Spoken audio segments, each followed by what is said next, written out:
alors Marcel tey da ngaa tànn benn xayma ngir waxtaan ci benn pàcc bu nekk ci askan wi te ñuy dund ay jafe-jafe yu metti ñuy dund ay jafe-jafe yu metti soxna Naata kon mu di benn nombre benn chiffre bi nga xamante ne moom la ñu choisir rek tàmbalee ko mu di téeméeri junni ci ay ndaw yi nga xamante ne bu ñu sukkandikoo ci Human Rights Watch ONG boobule ñu jàpp ne téeméeri junni ci ay talibé ñoom ñoo nekk ci territoire sénégalais mu di benn chiffre kon bi nga xamante ne ONG Amnesty International ci benn rapport moom moo ko daal di fësal ngir rek dénoncer li nga xamante ne moom mooy situation des talibés au Sénégal te boobule rapport ñu daal di koy fësal donc le 12 décembre bi passé waaye ñu jàpp ne rek mbir bi metti na ngir ñu quantifier li nga xamante ne moom mooy nombre de talibés au Sénégal exact faute donc de statistiques officielles bu ñu sukkandikoo d'ailleurs ci yeneen ONG ku mel ni Global Solidarity Initiative moom mu ngi doon évoqué benn chiffre d'au moins 200 000 talibés rien qu'à Dakar donc ci atum 2018 ñu jàpp ne tamit qu'en 2014 bu ñu sukkandikoo ci cellule nationale de lutte contre la traite des personnes CNLTP lu ëpp 54 000 ci ay ndaw ñoom ñu ngi ci région de Dakar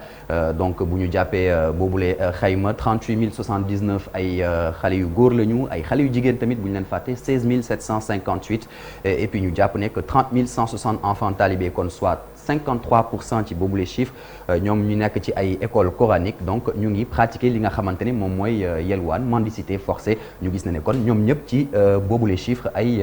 xale yu góor lañu soxna Naata. léegi Marcel ñu taxaw tuuti ci école coranique yi ngay tudd muy daara yi lan mooy xayma bi jamono ji. voilà l'état des lieux ci li nga xamante ne moom mooy les daara au Sénégal ñu jàpp ne déjà que bu ñu sukkandikoo ba léegi ci ONG Global Solidarity Initiative région Dakar moom mooy région bi nga xamante ne moom moo ëppale daara fii ci réewu Sénégal 2042 daara lañ jàpp ne ñoom ñoo nekk fii ci capitale bu Sénégal en tout cas en 2018 ñii di waa QDIS daal koy confirmer d'ailleurs boobu les chiffres ci atum 2019 ñu gis na ne cité religieuse bu Touba moom muy ñëw en deuxième position ginnaaw bu région bu Dakar 1524 daara lañ fa jot a recensé en 2018 avec un effectif de 127 822 enfants 85 000 ci ay talibés yi nga xamante ni ci 1016 daara yu Touba la ñu jógee ñoom ils seraient concernés par la mendicité forcée soit donc 66,0,5% ñu gis na ne que xale yooyu noonu ci ñu ëpp kon ci région de Kaffrine Diourbel Kolda ak Matam la ñu jógee waaye tamit ci yeneen réew ci sous-région bi yu mel ni Gambie ak tamit Guinée-Bissau soxna Naata. leneen li Marcel mooy parfois nit ñi li ñuy laaj mooy xale yi lan moo waral ñuy yelwaan ci mbedd bi. lan moo waral ñuy yelwaan ci mbedd bi ñu gën a yëg ci li nga xamante ne moom mooy les années d'avant traditionnellement ñi nga xamante ne ñoom ñooy waajur yi dañu doon yóbbu seeni doom ci daara yi ak benn contribution la ñu doon jox ñi nga xamante ne ñoom ñooy maîtres coraniques yi ngir ñu prendre leen en charge sous forme de vivre la woon de semence wala sax ay matériel yi nga xamante ne dañ leen ko doon jagleel rek ngir ñu leen koy daal di jàngaleel ces mêmes enfants pouvaient tamit dimbali li nga xamante ne ñoom ñooy maîtres coraniques yi ci li nga xamante ne moom mooy travaux champêtres yi ci tool yi bokk bu fekkee ne jamono nawet la ñuy nekk kenn tey ñu gis na ne en raison des changements démographiques ak tamit li nga xamante ne moom mooy migration des populations rurales ñu jóge ci kaw gi ñëw ci biir ville bi donc loolu mooy expliquer li nga xamante ne pratique boobu noonu daal di changer ñu gis na ne que plusieurs maîtres coraniques dañu daal di installer seeni daara ci grandes villes yi et ne font pas payer les parents waaye ñu gis na ne que jamono ji dañuy rek pousser xale yi ngir ñuy pratiquer la mendicité forcée lu ci ëpp nag ay waxtu par jour processus bi il est tellement bien établi qu'il existerait benn répartition bi nga xamante ne dañ koy convenir ci wàllu collecte journalière bu talibé bi di indaale selon une source de la protection de l'enfance ñu jël benn exemple ci benn collecte journalière bu 1000 francs CFA maître coranique bi moom da ci am lu toll ci téeméeri dërëm l'autre moitié ñu ko partagé ko diggante xale bi kon ak ki nga xamante ne moom mooy waajur bi wala tuteur bi donc 250 francs chacun kii di nag coordonnateur projet de lutte contre exploitation ak mendicité des enfants des talibés di Issa Saka moom di révéler qu'en 2016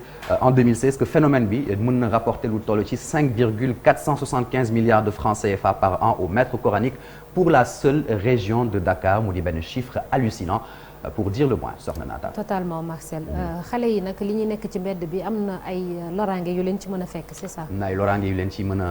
a fekk attention enfants en danger ndaxte dañu jàpp ne nekk mendicité forcée des enfants talibés moom dafay jël forme de traite ñu daal di koy qualifier comme tel bu ñu sukkandiko ci droit international ak tamit la législation sénégalaise waaye gannaaw bi les traite ñu gis na ne que talibé yi li danger yi nga xamante ne moom la ñu exposé bokk na ci mauvais traitement ñu gis na ne qu'entre 2017 ak 2018 lu toll ci 61 cas de coups ou violence physique ñu daal di koy rek yenn yi nga xamante ne moom mooy xale talibé yi ñu koy daal di répertorier par toujours l'ONG Human Rights Watch 15 cas de faits tentative de viol ou d'abus sexuels tamit ñu daal di ko ci gis ak 14 cas de talibé enchaînés entre 2013 ak 2019 sax ñu gis na ne nekk fanweer ak juróom-ñeent ci ay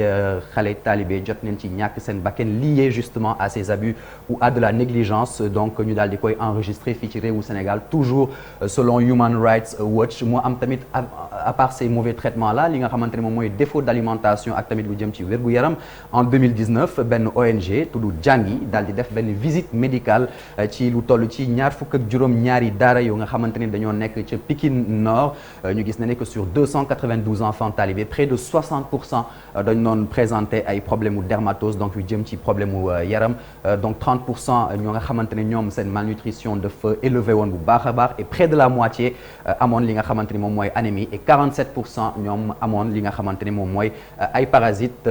intestinaux et on va continuer justement et terminer ak li nga xamante ni moom mooy yile danger pourtant on se rend compte que défaillance état bi am na waaye am na ay lois yi nga xamante ne ñu ngi fi comme la loi relative à la lutte contre la traite des personnes et pratiques assimilées waaye tamit à la protection victime yu ñu jot a adopté ci réewu Sénégal atum 2005 buy fàtte ni nekk quiconque muy organiser mendicité d'autrui ngir mu mën ci am li nga xamante ni moom mooy profit et bien benn emprisonnement diggante ñaar ba juróomi atu kaso moom moo koy xaar ak tamit benn amende toll ci diggante 500 000 ba 2 millions de francs CFA ñu gis na ne que cette loi est peu appliquée toutefois malgré li nga xamante ni moom mooy promesse yu état bi di faral di répéter sur l'inclusion effective ci daara dans le système de l'éducation nationale ak tamit effectivité li nga xamante ne moom mooy le code de l'enfant soxna Naata. Merci beaucoup Marcel pour tous ces détails jërëjëf merci alors Chérif ni Marcel jeexalee on se rend compte que loi yaa ngi fii il suffit juste d'appliquer les textes pour mën a sàmm xale yooyu noonu parce que muy yow di man di keneen ak keneen dafa mel dañoo dem sax ba miis ko xale yi ngay gis ñuy dox tànku neen di sonn di feebar ci mbedd bi mu nekk lu doy waar Chérif te loolu nag ñu ciy dolli ni kenn terewul xale yi ñu jàng alxuraan waaye niñ leen di métitalee loolu la nit ñi di wax. Sénégal teg na ci bëtam mais jëmm ko saafara boo xëy ci fajar gi rek boîte de nuit Almadies yi da nga fay fekk ay ndongo daara yoo xamante ni ñoo ko ñu ñëw di bëlaw ñooy ànd kon di béggee fi nga xamante ni kon bu dee teg kon taalibe li ko tax a jóg mooy dem ca daara ja jàng yalwaan mën na am mais dafa am nu ñu ko doon organiser ba gone gi du ci loolu mais liñ gis mooy maltraitance da cee rax am sëriñ daara yoo xamante ni dañuy exploiter gone yi ba fi mu toll business la nekk parce que dafa am ay milliards yoo xamante ni gisoon nañ ay UNICEF ak ay plan international di kuréel yoo xamante ni defoon nañ fi benn rapport wane kon bu ñu jëfandikoo gone yi di leen yalwaan loolu lan lay jural yenn sëriñ yu daara li ci bëri nam gis nañ ñoo xamante ni dañuy jógee ci yeneen réew ñëw fii daanaka gone yi jàngum saa yu ñu xëyee dañ leen di sas na leen indi leen temps soo ko indiwul sax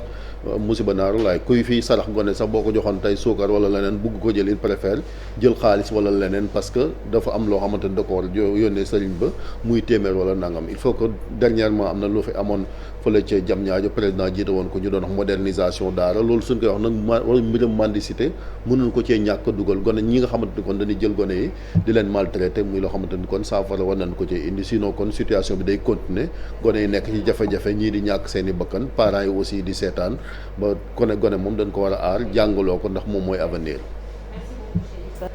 heure bi jot na dañuy dem RFM tey jii la ñuy dalal Pape Djibril Fall nekk député non inscrit bu les serviteurs bu